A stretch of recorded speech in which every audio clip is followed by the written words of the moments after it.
From the newsroom of Impact Alpha, I'm Monique Aiken, and this is your Impact Briefing for Friday, October 6th. Today, I'm joined by Roraj, Pradhananga, and Jane Swan of Veris Wealth Partners to talk about investing after affirmative action and how the wealth manager is rethinking due diligence to advance gender and racial justice. But first, here's what you need to know from the week in impact investing.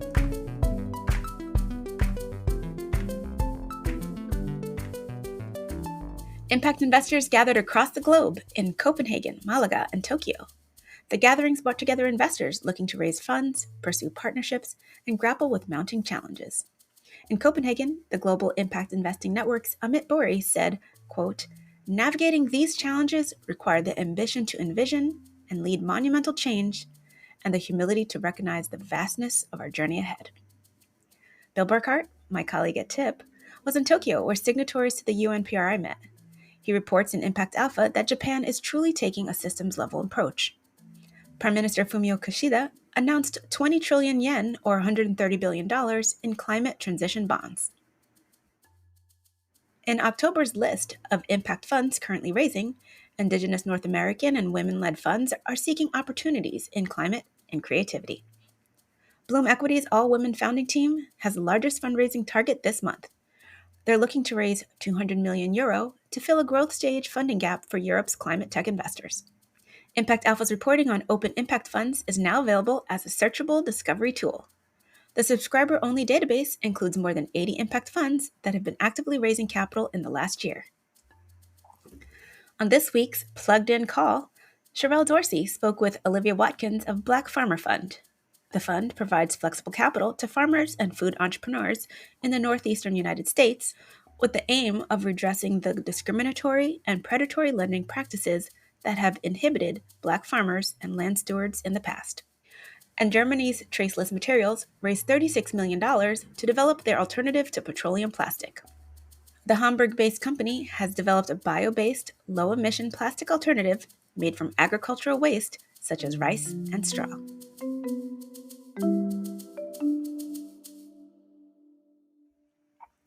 So Roraj, Jane, Veris Wealth Partners is a longtime impact investor.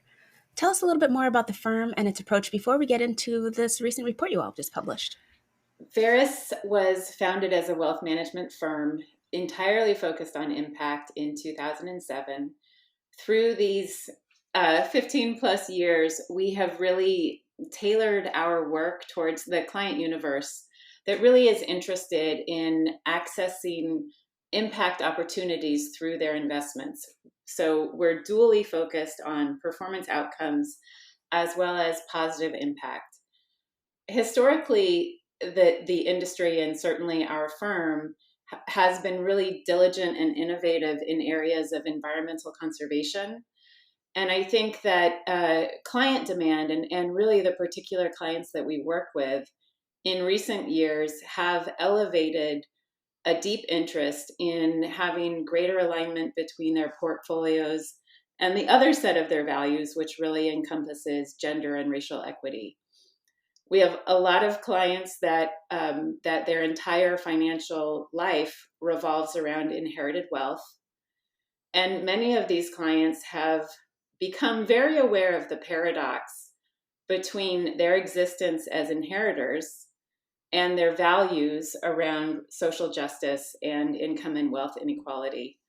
And so really over the last 5 years, our firm has taken many steps to really figure out ways where we could innovate, evaluate, and activate around the strategies to really wrap these two paradoxes together: inherited wealth alongside an interest in mitigating economic injustice.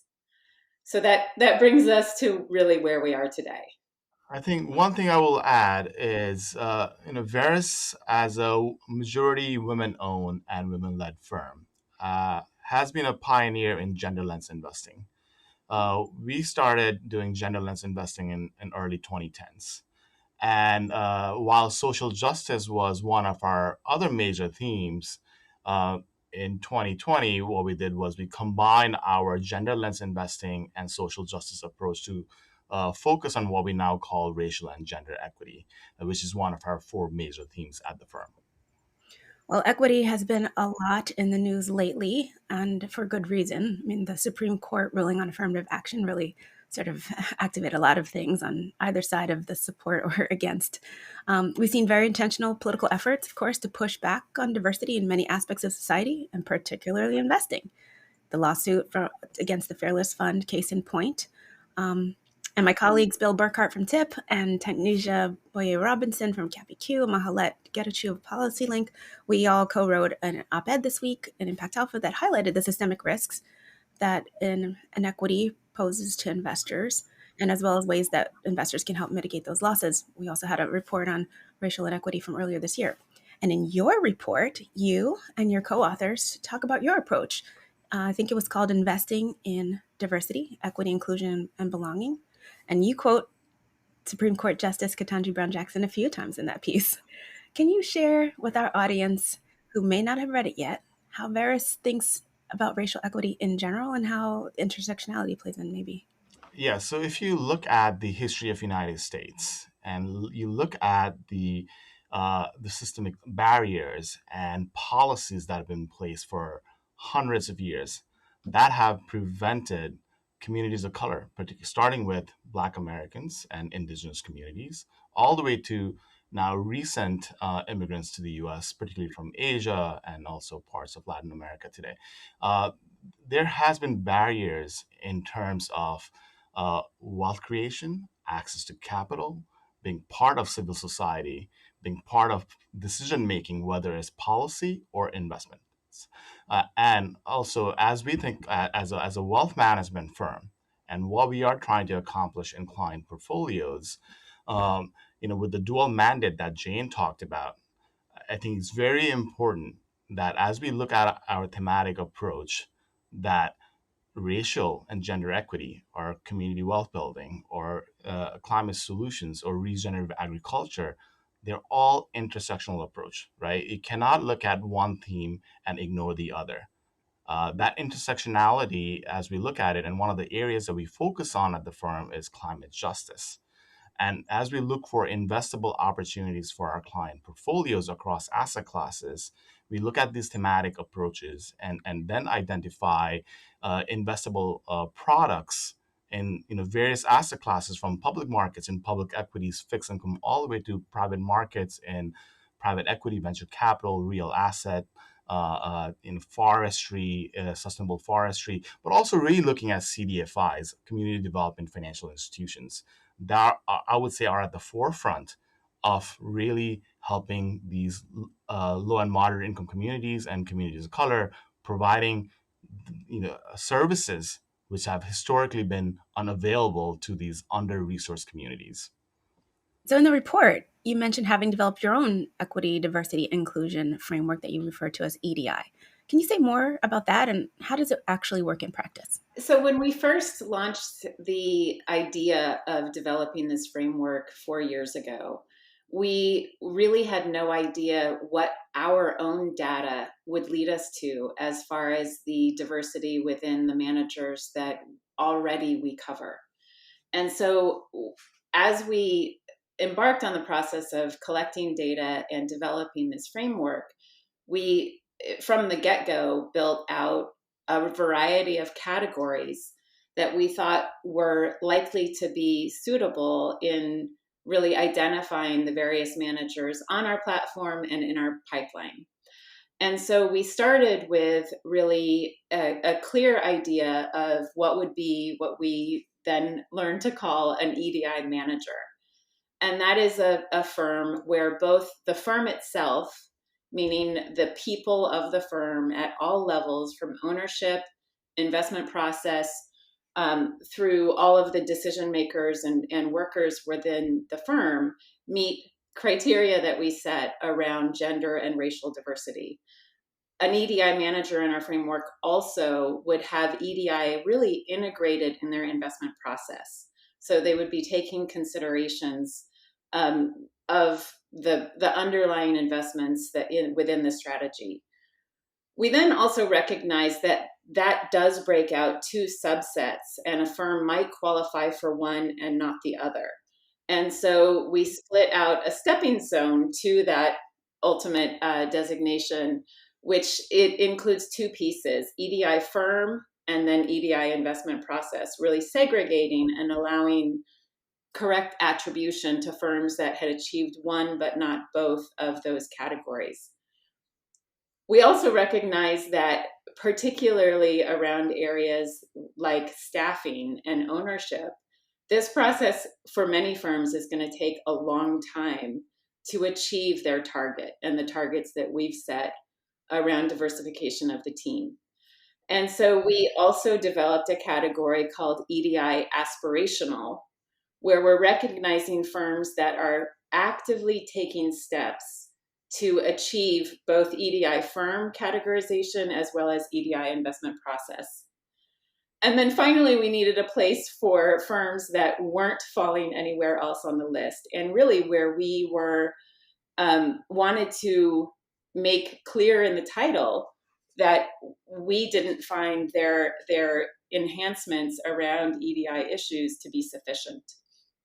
And so we have our EDI watch list, and those are for firms that don't qualify on any of the other types of categories. Maybe I'll just go back a little bit, and in terms of historical context, right? Veris has been collecting data on diversity of managers.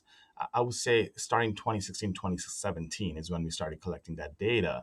And a lot of the data was really used for internal purposes and reporting to clients, right? But that was it. And also, as we look at some of the events that took place, especially 2020, the murder of George Floyd, a lot of companies started making DEI commitments, right? And including all the managers that we worked with. And so we wanted to understand, what are they doing? And how does this lead to positive change? We didn't want it to be check the box exercise. We wanted it to have actual outcomes. Um, and because of that reason, we went a step further than what the industry was doing at that point in time, which was really focusing on diversity at senior management or board level, right? We wanted to go beyond that. And this is what Jane was referring to, especially adding on to that investment process, looking at portfolio companies, looking at the second and third degree of impact, and really ensuring that we are seeing change, especially when it comes to products and services and communities that would be impacted by all these commitments. Well, we know that the pipeline for a lot of managers is investment banking or careers that or the feeders to these organizations, which are not particularly diverse. So, just a question, what did you find when you looked at the data? And if there are Black, Indigenous, and other people of color-led firms listening, how can they find you, since it says in the report that you're interested in sourcing more of such managers? Yeah. No, so it is definitely a challenge in the industry. If you really look at the number of um, fund managers that are owned and led by people of color or women, right? That number is very limited, and that was obvious to us from the very beginning. Um, so what we had to do, and what we did, was we reached out to our managers that we worked with. We attended a lot of impact investing conferences, really with the intentionality of identifying these diverse managers, right? But also our clients are also are a resource when it comes to identifying investable opportunities. So and also our colleagues and our peers in the industry, right? There are many organizations, and even Impact Alpha. You're a perfect example of what you have done in terms of providing a resource for wealth managers, for asset owners to understand who all are out there fundraising, especially diverse managers. So there are resources out there.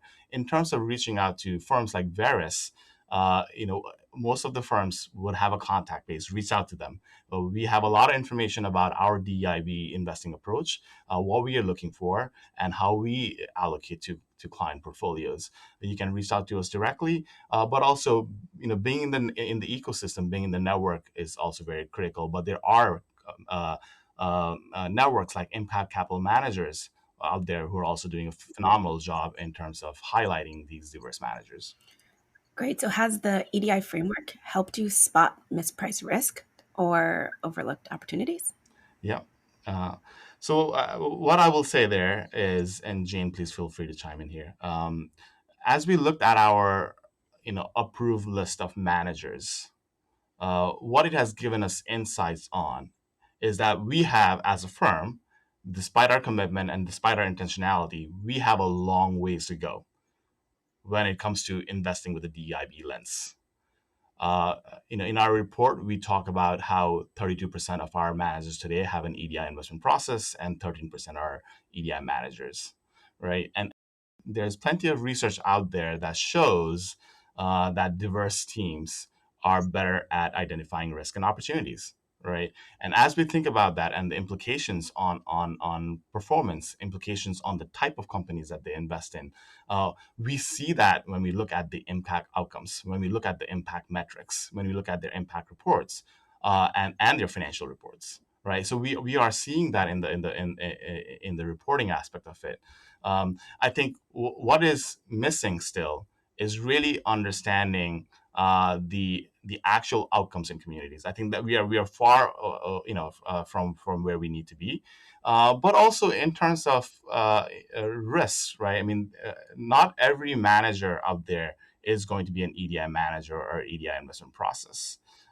It will take time. It will. I think the biggest thing is it will take time, given the structural barriers that we still have in the financial services industry, and that risk is something that we need to tackle. We need to focus on. We need to be intentional about, and that is the insight that we have gotten from our EDI manager framework as we do the due diligence, sort of understanding what are the barriers for our asset managers to get to EDI manager or EDI investment process.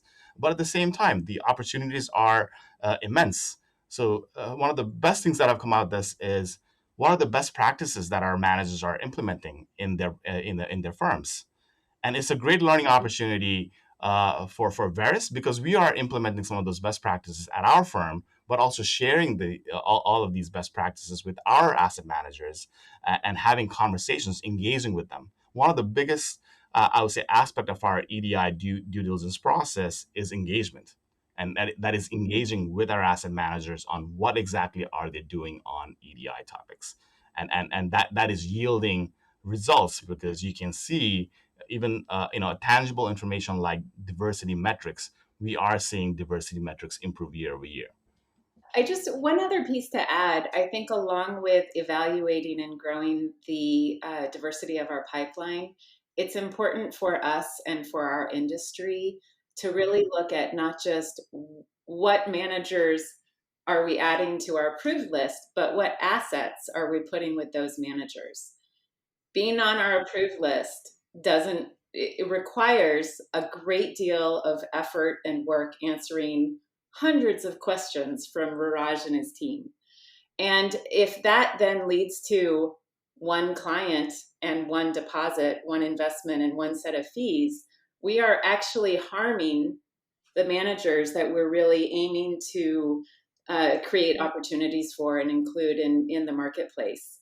And so as we think about different strategies and firms to add to our pipeline, we really need to be growing our own articulation in how we talk to clients and how we position these strategies to be sure that an AUM follows the significant efforts that managers are making to be on our list and so many other lists. We've heard from many firms that that following 2020 and all of these commitments that Roraj referenced, the action of asset motion hasn't followed. And so we need to hold ourselves accountable. And we, I think, in the industry need to be more accountable to the outcomes that are attached to the effort of diversifying our approved list. Well, as they say, sunlight is the best medicine, but it also takes courage to admit what is, especially when what is may not paint you in the best light. And so I want to commend you all for your vulnerability and being able to share some of just the process and willingness to journey out loud, because also you mentioned in the report that your own organization falls short of the criteria you developed yourself. So can you tell us a little bit about your decision to include that in the report, and was there any hesitation on behalf of the firm in doing so? I think that had we not acknowledged our own deficiencies, I certainly wouldn't have put my name on the report. I don't think it would have had legitimacy. I think that if we are out in the industry pointing fingers and oblivious to what's happening within our own firm, we do more harm to our reputation than good. And I think that as Roraj has mentioned, having that accountability, having the internal reference point, and really working with many of the managers that are within our network around best practices, that has helped us to really see some of the limitations and some of the areas where intent may actually interfere with outcome. And so we're looking to be more honest with ourselves, more honest with our employees around career development, around opportunities for advancement, and really things like feedback, making sure that I think, we recognize that there's a tendency for folks to be a bit paternalistic in limiting career advancement and coaching when speaking to women and people of color.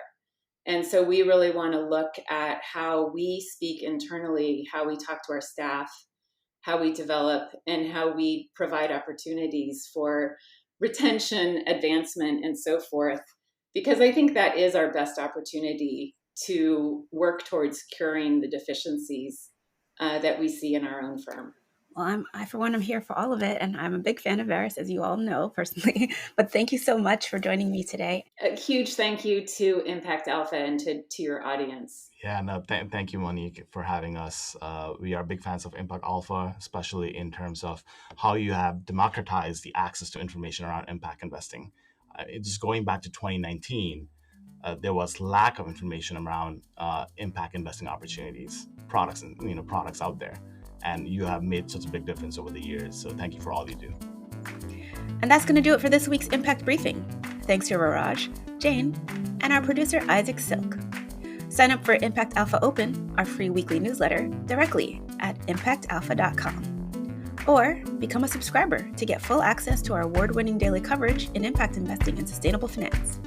Just go to impactalpha.com/subscribe. Thank you for listening. I'm Monique Aiken, Managing Director for TIP, the Investment Integration Project. Be sure to check back for next week's briefing, and until then, take care.